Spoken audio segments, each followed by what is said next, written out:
لله وكفى وسلام على عباده الذين اصطفى أما بعد أعوذ بالله من الشيطان ولكل درجات مما عملوا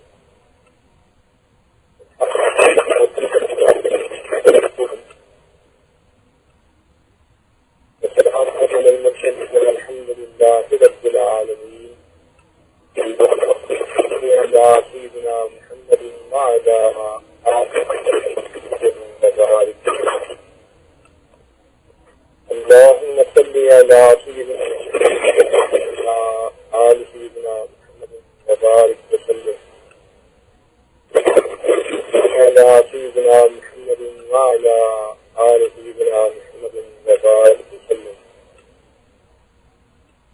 قرآن حمید میں اللہ رب العزت کا ارشاد ہے وَلِكُلٍّ دَرَجَاتٌ مِّمَّا عَمِلُوا، کہ ہر بندے کے لیے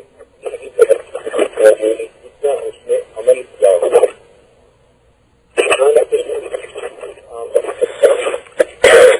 یہ اس کو اللہ رب العزت کے قریب کرتے ہیں اور اللہ رب العزت اس بندے سے خوش اور اس بندے کی زندگی کے اندر برکتیں عطا فرماتے ہیں. چنانچہ جس بندے نے جتنا زیادہ نیک اعمال کیے ہوں گے وہ قیامت کے دن اتنا امیر انسان ہوگا، اور جس بندے کے پاس نیک اعمال کم ہوں گے وہ قیامت کے دن اتنا غریب انسان ہوگا. آپ لوگ جانتے ہیں کہ دنیا میں اگر اس کی کرنسی اس کے پاس کافی ہے تو وہ اپنی ہر ضرورت کو پورا کر لیتا ہے، پھر آسائش زندگی گزار لیتا ہے اور اپنی ہر خواہش کو پورا کر جاتا ہے. جیسے پاکستان ہے تو اس میں روپیہ کرنسی ہے، سعودی عرب میں ریال ہے، امریکہ کے اندر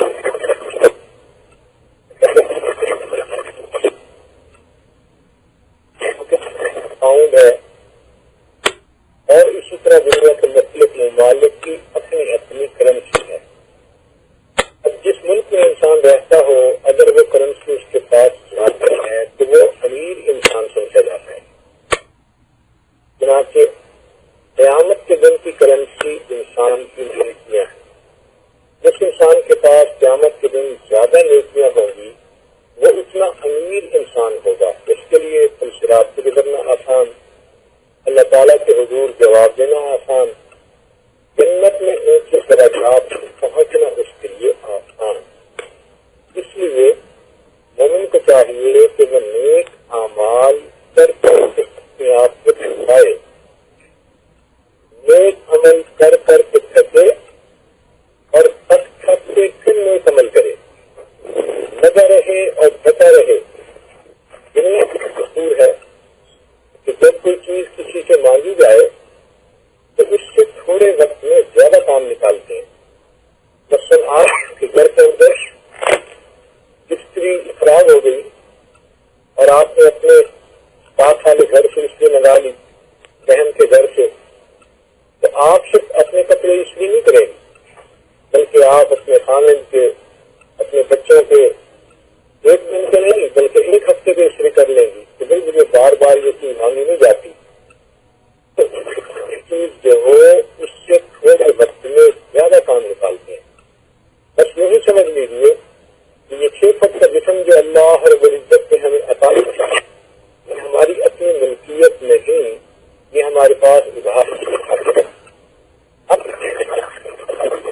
اتنی نیکیاں کمانے کے اتنی ہماری عقل مندی ہے، لہذا زیادہ سے زیادہ اعمال کرنے کی کوشش کرتی رہیں. اتنا زیادہ نیک اعمال ہوں گے لہذا نیک اعمال کا شوق نصیب ہو جائے، لگن ہو اور انسان اس میں لگن حاصل ہو تو یہ انسان کی خوش نصیبی ہے.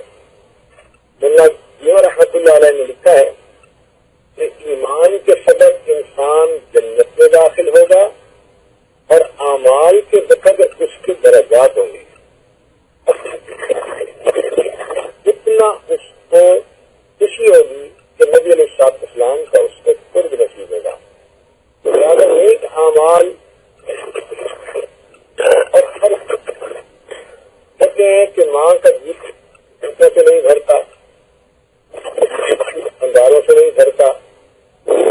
طرح نیکیوں سے نہیں بھرتا.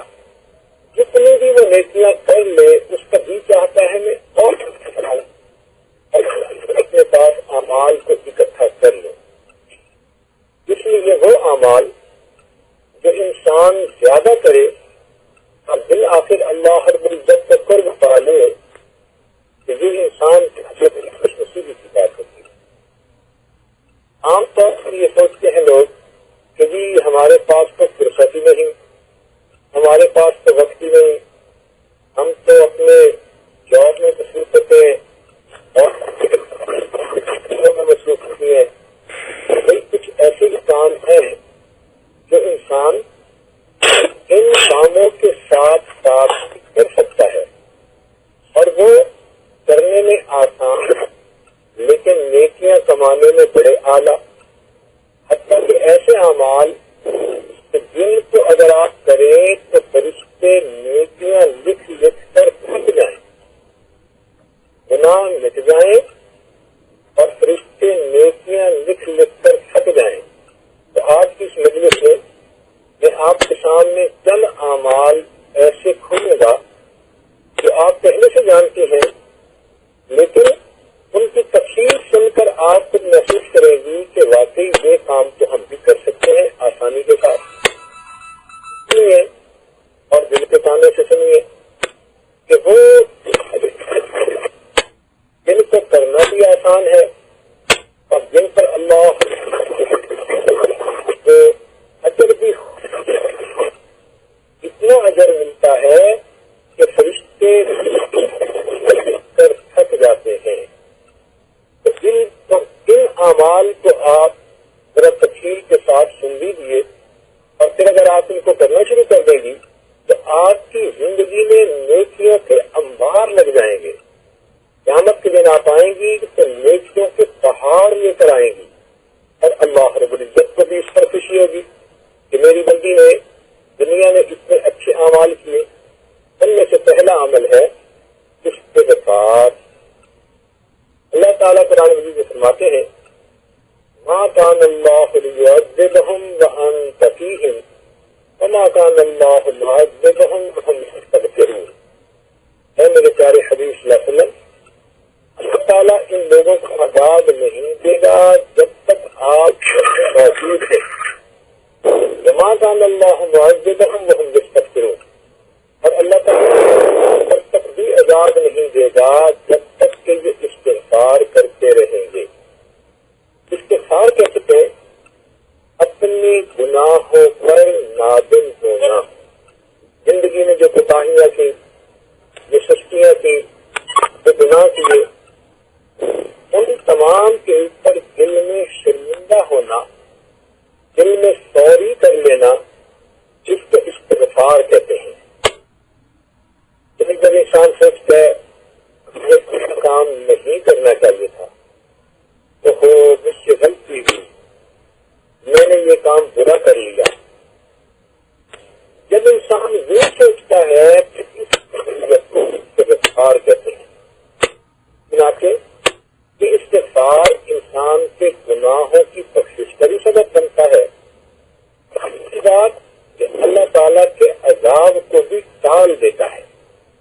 اب آپ خود سوچیے کہ اللہ تعالیٰ ارشاد فرماتے ہیں کہ اے میرے پیارے حبیب صلی اللہ علیہ وسلم, جب تک آپ ان لوگوں میں موجود ہیں اللہ تعالیٰ ان پر عذاب نہیں بھیجے گا, اور اس وقت تک بھی نہیں بھیجے گا جب تک کہ یہ استغفار کرتے رہیں گے. اب احادیث میں آتا ہے کہ نبی علیہ الصلوۃ والسلام کفار کو دین کی دعوت دیتے تھے تو کافر لوگ آگے سے انکار بھی کرتے تھے اور ساتھ یہ بھی بڑھ کے مارتے تھے کہ اگر ہم غلط ہیں تو ہم سے عذاب کیوں نہیں آتا. اور اللہ کی شان کے نبی اسلام کی موجودگی میں عذاب بھی نہ آیا. یہ نبی علیہ السلام کی برکتیں تھیں. اللہ رب العزت نے ان کے صدقے عذاب نہ بھیجا, ان کی موجودگی میں عذاب نہ بھیجا. اللہ رب العالمین کے تو اس کی موجودگی میں عذاب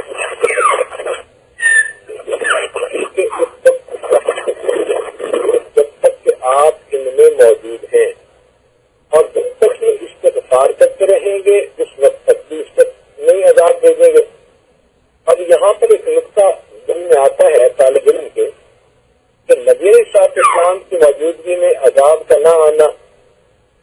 بات تو سمجھ میں آ گئی. لیکن نبی علیہ السلام تو ہجرت کر کے مکہ سے مدینہ تشریف لے گئے تھے، تو پھر بعد مکہ کے لوگوں پر عذاب آ جانا چاہیے تھا، کیونکہ وہ تو کافر تھے اور خود عذاب کو طلب کرتے تھے. کہتے تھے اگر ہم غلط ہیں تو ہمارے اوپر عذاب آ جائے، تو پھر تو عذاب آنا چاہیے تھا، لیکن پھر بھی نہ آیا. تو علماء نے اس کا جواب دیا کہ اس لیے نہ آیا کہ اللہ کے پیارے حبیب صلی اللہ علیہ وسلم میں موجود تھے 13 سال. جب نبی اسلام نے ہجرت کر لی تو پھر اس لیے نہ آیا کہ اس میں کچھ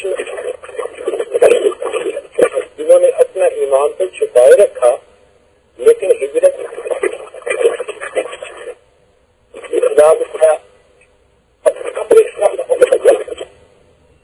جب کئی سال مدینہ ہو گئے تو اس وقت تو چلے گئے تھے ہجرت کر کے، تو پیچھے تو مفسرین نے لکھا کہ کافروں کی یہ عادت تھی کہ جب وہ بیت اللہ کا طواف کرتے تھے، اگر کہ وہ مشرک تھے لیکن وہ ایک دعا مانگتے تھے غفرانک، اور غفرانک اس کا لفظی مطلب استغفار ہے، اے اللہ ہم آپ سے مغفرت طلب کرتے ہیں. کیونکہ وہ استغفار کرتے تھے، اس استغفار کی برکت سے اللہ نے ان کافروں کو عذاب سے بچائے رکھا. اب سوچنے کی بات ہے کہ اگر کافر اس لفظ کے کہنے پر عذاب سے بچ سکتے ہیں تو ایمان والے کیوں نہیں بچ سکتے؟ چاہیے کہ ہم استغفار کی عادت ڈالیں. اسی لیے نبی علیہ السلام نے ایک صحابی کو ارشاد فرمایا کہ جب بھی تم سے کوئی گناہ سرزد ہو تم فوراً استغفار کر لیا کرو.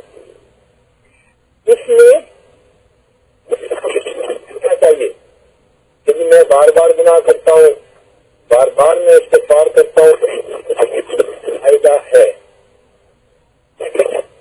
اگر کپڑا لکھا جاتا ہے صاف ہو جاتا ہے. زندگی میں کتنی بار میلا ہوتا ہے، کتنی بار صاف کرتی ہیں.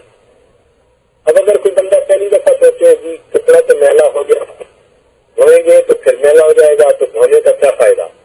اور بندہ اس کو کہے گا کہ بیوقوف انسان ہے. بھائی جتنا میلا ہو چکا اس کو دھو کے صاف کر لو، اگر پھر کسی وقت میلا ہو گیا تو پھر دھو دینا. اسی طرح یہ استغفار بھی انسان کے دل کے غسل کی مانند ہے. جب انسان استغفار کرتا ہے اللہ تعالیٰ پچھلے گناہوں کو معاف کر دیتے ہیں، تو انسان کی ایک نئی زندگی شروع ہوتی ہے. چنانچہ استغفار کرنے پر اللہ تعالیٰ بندے کو بہت انعام عطا فرماتے ہیں. کہ سیدنا حسن رضی اللہ تعالیٰ ایک شخص ان کی خدمت میں حاضر ہوا اور کہتا ہے کہ حضرت میں بڑا گنہگار ہوں، مجھے کوئی عمل بتا دیجیے کہ میرے گناہ معاف ہو جائیں. حضرت نے فرمایا جاؤ استغفار کرو. پھر کچھ وقت کے بعد دوسرا بندہ آیا، اس نے کہا کہ حضرت بڑے عرصے سے بارش نہیں ہوئی، کوئی عمل بتا دو کہ اللہ تعالیٰ بارش عطا فرما دے. فرمایا جاؤ استغفار کرو. پھر کچھ وقت کے بعد تیسرا بندہ آیا، اس نے کہا کہ حضرت بڑا غریب ہوں، کوئی عمل بتا دو کہ اللہ تعالیٰ مجھے مال دے دے. فرمایا جاؤ استغفار کرو. پھر ایک بندہ آیا، اس نے کہا کہ حضرت میرے پاس بیٹا نہیں، اولاد غریبہ نہیں، دعا کر دیجیے کہ اللہ مجھے. فرمایا جاؤ استغفار کرو. ایک بندہ آیا، اس نے کہا جی کہ میرا باغ ہے، دعا کرو کوئی عمل بتاؤ کہ اس میں پھل زیادہ لگے. فرمایا جاؤ استغفار کرو. ایک بندہ آیا، اس نے کہا جی کہ میری زمین میں سے پانی نکل آئے، نہر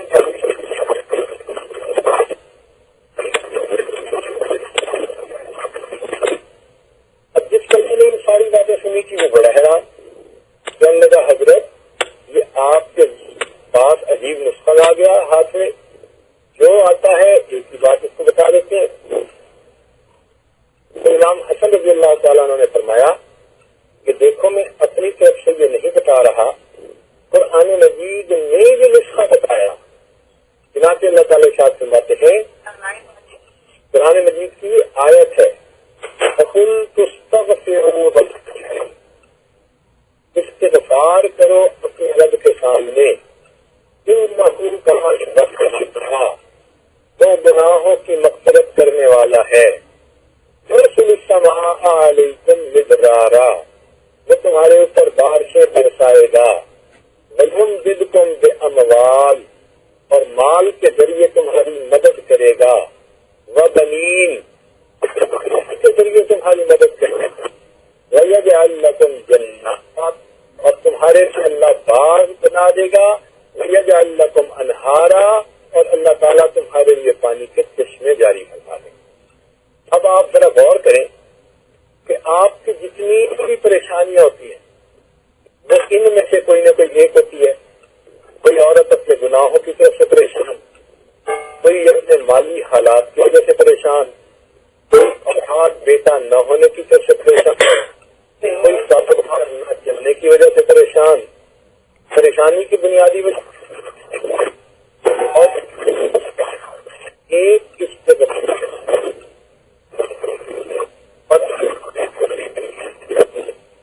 اگر کوئی عورت استغفار سے کرے تو مجھے تو سمجھ ہی نہیں آتی کہ پھر اس کو کسی حامل کے پاس جانے کی ضرورت ہی کیا ہے. ایک استغفار کا عمل ہماری تمام کرنے کے لیے کافی ہے. اور یہ قرآن مجید کی آیت ہے. یہ کائنات الٹیمیٹ ریئلٹیز اور کتنی وقت ہیں. استغفار پر اللہ تعالیٰ یہ 6 نعمتیں کو عطا فرما دیتے ہیں. اس لیے حدیث لمن وجد ہی استغفارا کثیرا، مبارک ہے اس بندے کے لیے جس کے نام اعمال میں قیامت کے دن کثرت سے استغفار لکھا ہوگا. اور یہ استغفر اللہ پڑھ لیں. اگر پورا پڑھنا ہو اللہ ربی من کل ذنب واتوب الیہ، اور اتنا لمبا بھی نہیں پڑھ سکتے. چلو آپ استغفر اللہ اب تو زبان سے استغفار کر سکتی ہیں. آپ ویکیوم کلینر چلا رہی ہیں، ڈسٹنگ کر رہی ہیں اور کلیننگ کر رہی ہیں تو پھر بھی آپ استغفار کر سکتی ہیں. استغفار تو زبان سے کرنا ہوتا ہے نا. اس کو کہتے ہیں دست بکار دل بیار، کہ انسان کے ہاتھ کام کاج میں مشغول اور انسان کا دل اپنے اللہ کی یاد میں مشغول. لہذا آپ ڈرائیونگ کرتے ہوئے استغفار پڑھ سکتی ہیں، ہر کام کے دوران پڑھ سکتی ہیں. استغفر اللہ استغفر اللہ استغفر اللہ، اس کو کثرت سے پڑھنا آپ کے گناہوں کو بھی معاف کروا دے گا اور آپ کی زندگی کے اندر برکتیں بھی آ جائیں گی. آپ کا کام کاروبار چلے گا. اللہ فرماتے ہیں میں آپ سے مدد کروں گا، تو اللہ تعالیٰ آپ کو مال بھی دیں گے، آپ کے رکے ہوئے کام سیدھے ہو جائیں گے اور اللہ تعالیٰ آپ کے گھر سے چشمے جاری کر دیں گے، چشمہ جاری کر دیں گے، علم کا جاری کر دیں گے، نیکی کا چشمہ جاری کر دیں گے. تو اللہ تعالیٰ آسانیاں فرما دیں گے. لہذا استغفار ہمیں کرنا چاہیے. قرآن مجید میں اللہ تعالیٰ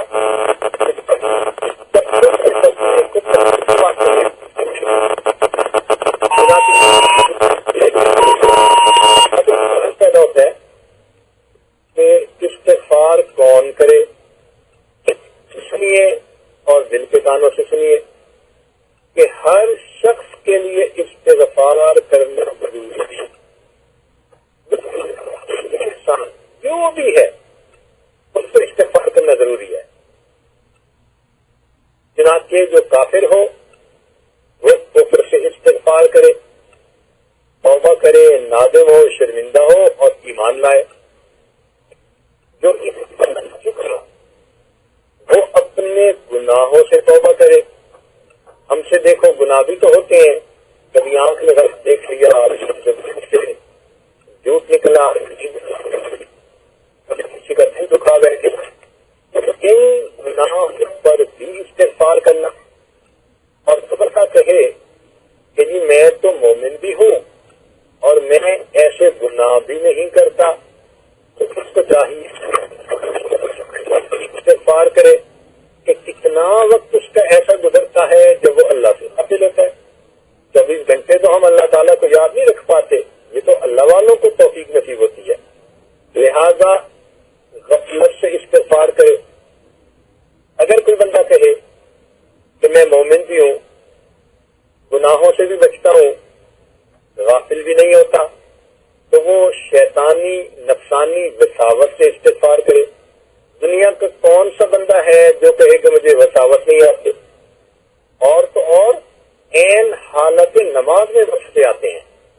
انسان اللہ کے سامنے کھڑا ہے، رکوع سجود میں مشغول ہے، اور اس وقت اس کو ادھر ادھر کے نفسانی شیطانی شہوانی خیال آتے ہیں، تو پھر وساوت سے استغفار کرے۔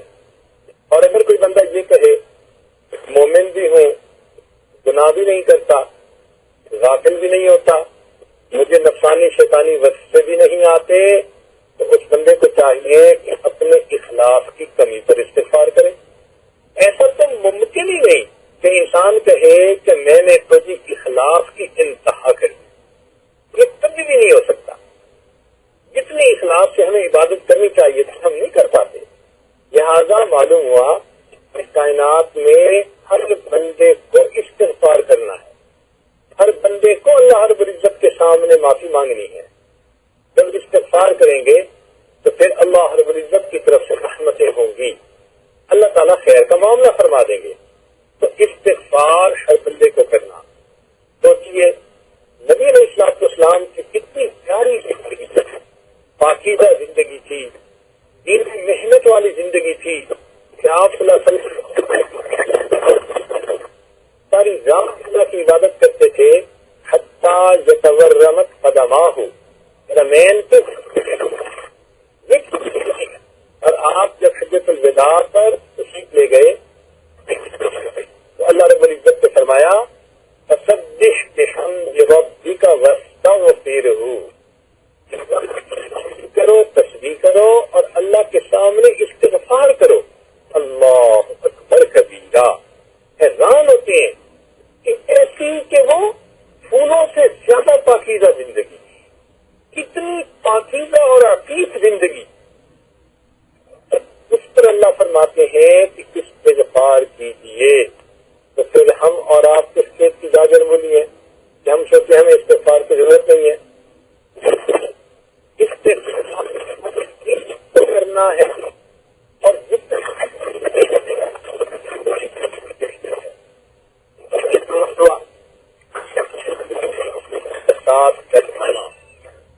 دوسرا عمل وہ یہ ہے کہ انسان اپنی زندگی میں بہت سارے ایسے حالات آتے ہیں، ایسے واقعات ہوتے ہیں کہ جن میں انسان کی مرضی کے خلاف ہوتا ہے معاملہ،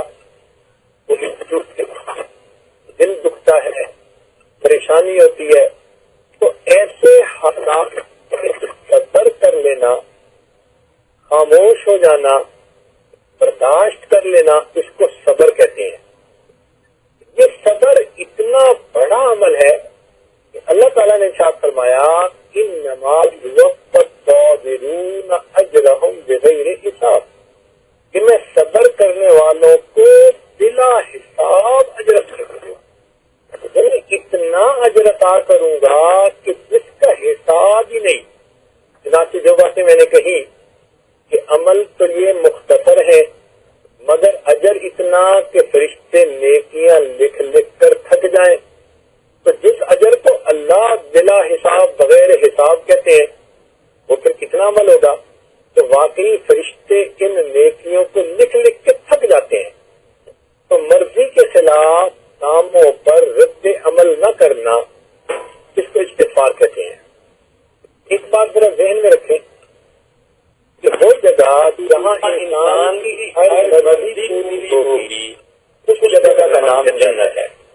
اور اگر ہم وہاں نہیں پہنچے، ابھی ہم دنیا میں، اور دنیا میں تو ہر انسان کی ہر مرضی پوری ہو نہیں سکتی، لہٰذا جو انسان اس بات کے پیچھے کہ میری ہر بڑی پوری ہو، باتیں پوری ہوں گی، کچھ نہیں ہوں گی، تو اس لیے اگر نہیں ہوتی تو آپ بدل کر لیجیے اور اس پر جنت کے حقدار بن جائیے۔ صبر کرنے پر اللہ تعالیٰ کس طرح فرماتے ہیں میں صبر کرنے والوں کے ساتھ ہوتا ہوں۔ حدیث پاک میں آتا ہے نبی علیہ السلام سے فرما کے بیٹھے ہوئے تھے، اتنے میں ایک صاحب آئے اور ان کو کسی وجہ سے ابوبکر صدیق لانوں کے ساتھ کوئی رنجش تھی، چنانچہ وہ آئے اور آ کر انہوں نے بات کرنی شروع کر دی۔ صدیق اکبر رضی اللہ تعالیٰ عنہ وہ خاموش بیٹھے رہے۔ کچھ دیر جب گزر گئی اور وہ اسی طرح باتیں کرتے رہے تو صدیق اکبر رضی اللہ تعالیٰ عنہ نے اس کا جواب دینا شروع کر دیا۔ جب صدیق اکبر نے جواب دیا تو نبی علیہ السلام کھڑے ہو گئے، فرمایا ابو بکر جب آپ خاموش تھے تو اللہ تعالیٰ نے ایک فرشتہ متعین کر دیا تھا، وہ تمہاری طرف سے اس بندے کو جواب دے رہا تھا۔ جب تم نے خود بولنا شروع کر دیا وہ فرشتہ بھی چلا گیا اور میں اللہ کا نبی بھی جا رہا ہوں یہاں سے۔ تو سوچئے کہ صبر کرنے والوں کی پشت پناہی اللہ رب العزت فرماتے ہیں، اللہ تعالیٰ ان کے ساتھ ہوتے ہیں۔ لہذا کوئی بھی کام جو انسان کی مرضی کے خلاف ہو، اور ایسے کام دنیا میں روز ہوتے ہیں، طبیعت کے خلاف ہوتے ہیں، تو انسان اس کے اوپر صبر کر لے۔ صبر کرنے پر انسان کو بہت اجر ملتا ہے۔ چنانچہ صحابیات اس عمل کو جانتی تھی اور وہ صبر کرتی تھی اور صبر کی وجہ سے بڑے بڑے درجات پاتی تھی۔ سنیے اور ذرا دل کے کانوں سے سنیے۔ ام سلیم رضی اللہ تعالیٰ عنہ ایک صحابیہ ہیں، اللہ تعالیٰ نے ان کو بیٹا عطا کیا۔ خاوند ان کے تجارتی سفر پر تشریف لے گئے، چنانچہ کچھ عرصے کے بعد جب وہ واپس آنے آئے تو جس دن انہوں نے پہنچنا تھا اس دن تھوڑی دیر پہلے ان کے آنے سے وہ بیٹا فوت ہو گیا۔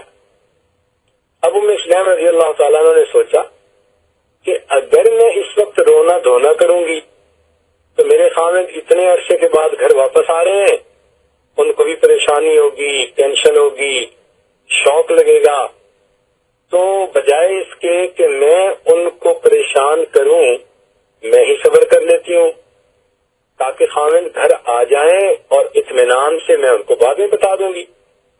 چنانچہ انہوں نے اپنے بچے کو نہلایا، لٹا دیا اور ان کے اوپر کپڑا ڈال دیا اور خود نہا دھو کر اپنے خاوند کے استقبال کے لیے تیار ہو گئی۔ چنانچہ خاوند کافی مدت کے بعد آئے تھے، وہ آئے بڑی محبتوں، چاہتوں، خوشیوں کے ساتھ اپنی بیوی کو ملے، حال احوال پوچھے۔ اس دوران پوچھا کہ بیٹا کہاں؟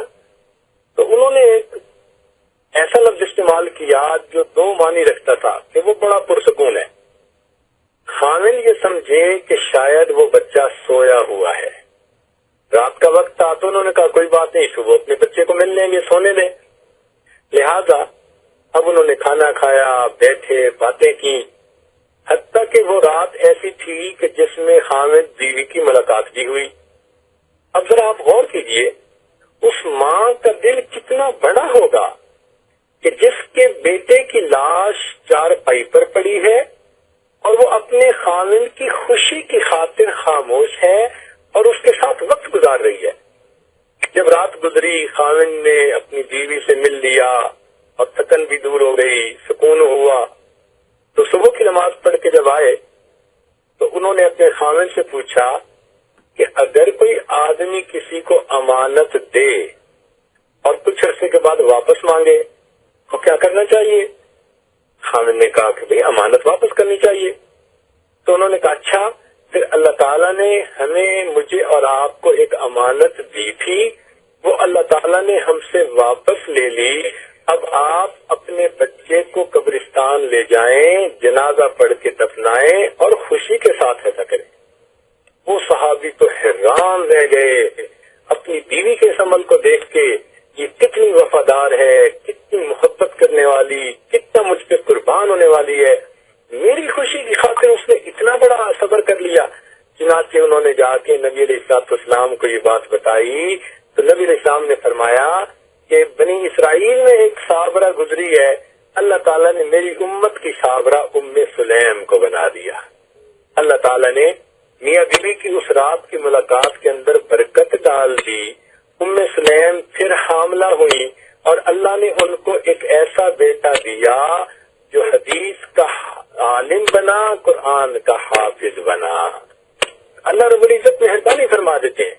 تو دیکھو صحابیات اپنے خامدوں کی خاطر اتنے بڑے بڑے صبر کر لیتی تھی، اور آج تو یہ ہے کہ خامن کو ایک لفظ ذرا بول دے تو ترکی بترکی جواب دیتی ہیں، ایک کے 2 جواب دیتی ہیں، 10 جواب دیتی ہیں، چپ بھی نہیں ہوتی۔ کہاں لکھا ہے کہ ہر بات پہ بولنا چاہیے اور آگے سے جواب دینا چاہیے؟ انسان ان جھگڑوں سے، آرگومنٹ سے بس اپنے ہی نام اعمال کے اندر گناہ لکھواتا ہے اور اس کے علاوہ کچھ نہیں ہوتا۔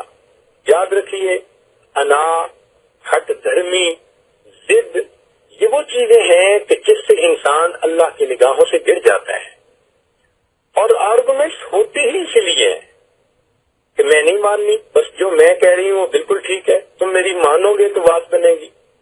تو اس لیے اگر آپ محسوس کرتی ہیں کہ بھائی کسی موقع پر آپ کی امید پوری نہ ہوئی تو آپ اگر صبر کر لیں گی تو اس پر اللہ تعالی کی طرف سے اجر کی امیدوار بن جائیں گی۔ اور ایک نقطہ یہ بھی ذہن میں رکھنا کہ بے صبری سے مصیبت ٹل نہیں جاتی، البتہ مصیبت پر ملنے والا اجر انسان کا ضائع ہو جاتا ہے۔ مومن کو تو زندگی میں ہر مصیبت پہ اجر ملتا ہے۔ چنانچہ عائشہ صدیقہ رضی اللہ تعالیٰ عنہ تشریف فرما ہے اور چراغ جل رہا ہے، ہوا کا جھونکا آیا، چراغ بجھ گیا۔ نبی علیہ السلام نے فرمایا انا للہ و انا الیہ راجعون۔ عائشہ صدیقہ رضی اللہ عنہ حیران، اے اللہ کے پیارے حبیب صلی اللہ علیہ وسلم، یہ انا للہ تو پڑھتے ہیں جب کوئی بندہ فوت ہو جاتا ہے، اور آپ نے چراغ کے بجھنے پر پڑھ دیا۔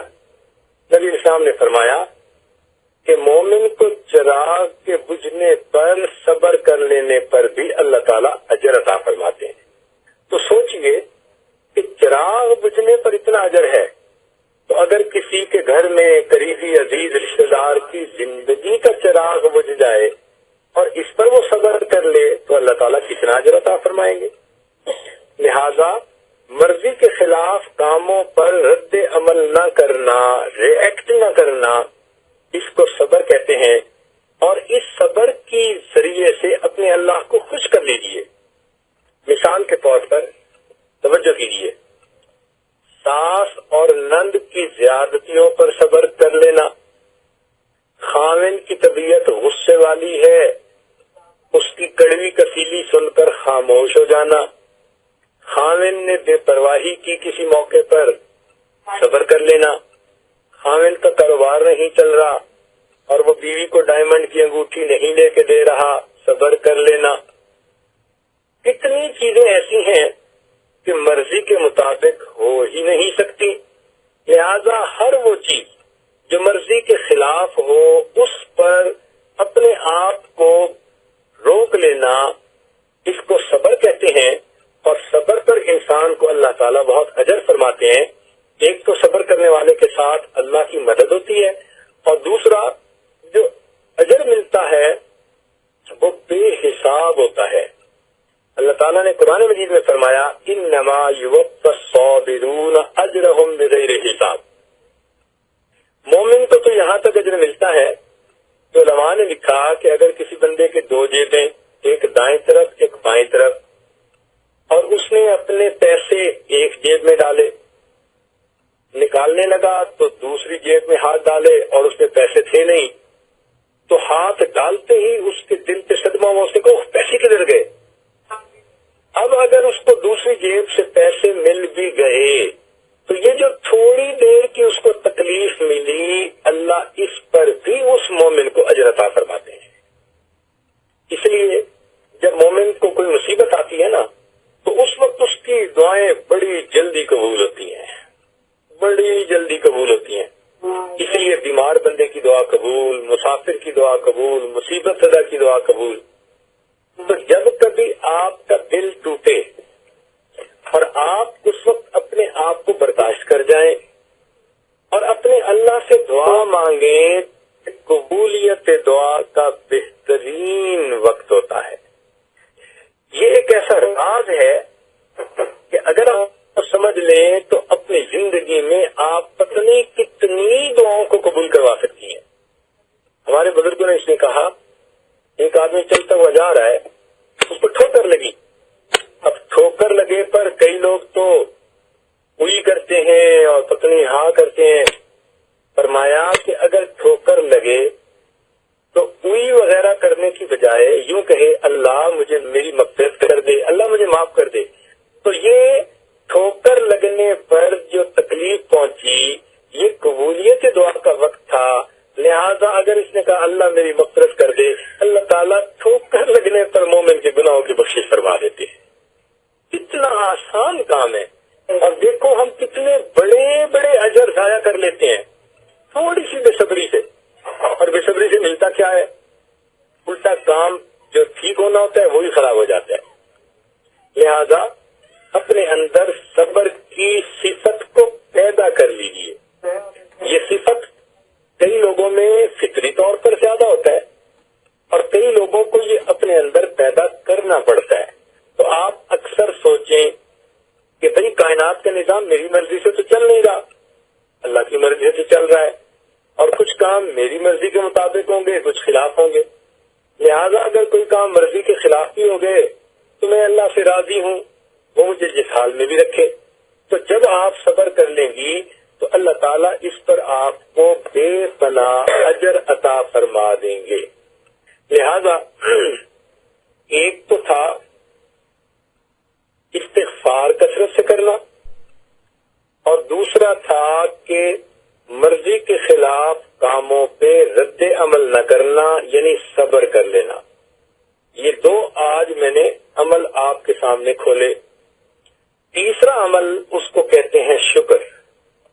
شکر کا کیا مطلب ہوتا ہے؟ کہ جو کام مرضی کے مطابق ہو جائے اس پر اللہ کی تعریف کرنا، اس کو شکر کہتے ہیں. جو کام بھی مرضی کے مطابق ہو جائے. دیکھیں نا، دو طرح کے کام ہے نا، یا مرضی کے مطابق ہوں گے یا مرضی کے خلاف ہوں گے. اگر مرضی کے خلاف ہوئے تو صبر کر لو، اجر ملے گا، اور اگر مرضی کے مطابق ہو گئے تو شکر ادا کرو اللہ کا، اس پر سب اجر ملے گا. چنانچہ انسان کے پاس کتنی اللہ کی نعمتیں ہیں، ہم ان نعمتوں پر اللہ کا شکر ادا کریں، ہمیں پتہ نہیں کتنا اجر ملے گا. ایمان اللہ نے عطا کیا، اس پر شکر ادا کرنا چاہیے. صحت اللہ نے دی، شکر ادا کرنا چاہیے. عزت کی زندگی اللہ نے دی، شکر ادا کرنا چاہیے. رزق اللہ نے دیا، غیر کا محتاج نہیں بنایا، کسی کے سامنے ہاتھ پھیلانے والا نہیں بنایا، شکر ادا کرنا چاہیے. اولاد کی نعمت اللہ نے عطا فرما دی، شکر ادا کرنا چاہیے. گھر اللہ نے دے دیا، شکر ادا کرنا چاہیے. تو اگر آپ سوچنا شروع کر دیں تو اللہ تعالیٰ کی کتنی نعمتیں ہیں. واقعی اللہ تعالیٰ صحیح ارشاد فرماتے ہیں، وَإِن تَعُدُّوا نِعْمَتَ اللَّهِ لَا تُحْصُوهَا. اگر تم اللہ کی نعمتوں کو گننا چاہو تو تم ان نعمتوں کو گن بھی نہیں سکتے. ان گنت نعمتیں اللہ رب العزت نے ہمیں عطا کی ہیں. اب ان ان گنت نعمتوں پر اللہ کا شکر ادا کرنا یہ ہمارے لیے ضروری ہے. کیجیے شکر ایسا عمل ہے کہ اس کی وجہ سے اللہ تعالیٰ کی نعمتیں انسان کے پاس سلامت رہتی ہیں، موجود رہتی ہیں. اب دیکھیں، کسی عورت کو اللہ تعالیٰ نے صحت دی ہے، اب وہ چاہتی ہے کہ میں ہمیشہ پوری زندگی صحت مند ہی رہوں، مجھے کوئی بڑی بیماری نہ لگے. کسی عورت کو اللہ نے محبت کرنے والا خاوند دیا، وہ چاہتی ہے کہ ساری زندگی خاوند میرے ساتھ محبت سے رہے، کبھی میرے ساتھ اپنا رویہ نہ بدلے. اگر کسی کو اللہ نے اولاد دی، وہ چاہتی ہے کہ میری اولاد کو اللہ حفاظت میں رکھے، نیک بنائے. چنانچہ وہ چاہتی ہے کہ اولاد کبھی بھی نہ بگڑے. تو ہر عورت چاہتی ہے کہ جو نعمت اللہ نے دی وہ واپس نہ لے بلکہ اس نعمت کو اور بڑھائے. اس کا کوئی حل ہونا چاہیے نا، یا کوئی طریقہ ہونا چاہیے. تو سنیے، اللہ تعالیٰ نے اسی کا طریقہ قرآن مجید میں بتایا. فرمایا لَإِن شَكَرْتُمْ لَأَزِيدَنَّكُمْ، اگر تم میری نعمتوں کا شکر ادا کرو گے ہم اپنی نعمتیں اور زیادہ تمہیں عطا فرما دیں گے. تو شکر ادا کرنے سے جو نعمتیں ہوتی ہیں وہ بھی رہتی ہیں اور اللہ ان میں اضافہ بھی فرما دیتا ہے. اور شکر کا ایک اور بھی فائدہ اللہ تعالیٰ ارشاد فرماتے ہیں ما یفعل اللہ بعذابکم ان شکرتم وآمنتم. اللہ تعالیٰ تمہیں عذاب دے کر کیا کرے گا اگر تم ایمان لاؤ اور اللہ کا شکر ادا کرو. اس کا مطلب یہ ہوا کہ ایمان لانے کے ساتھ جو انسان اللہ کا شکر ادا کرتا ہے اللہ تعالیٰ اپنے عذاب سے اس بندے کو بچا لیتا ہے. جب عذاب دیتا ہے تو انسان کو ذلت ملتی ہے، ناکامی ملتی ہے، انسان کو رسوائی ہوتی ہے، انسان کو پریشانی ہوتی ہے. اور جب اللہ تعالیٰ کی رحمت ہوتی ہے انسان کو دنیا میں خوشیاں ملتی ہیں، عزتیں ملتی ہیں، نعمتیں ملتی ہیں. تو معلوم ہوا کہ شکر کے ادا کرنے سے اللہ تعالیٰ عذاب سے بندے کو بچا لیتے ہیں اور اپنی نعمتوں کو اور زیادہ فرما دیتے ہیں.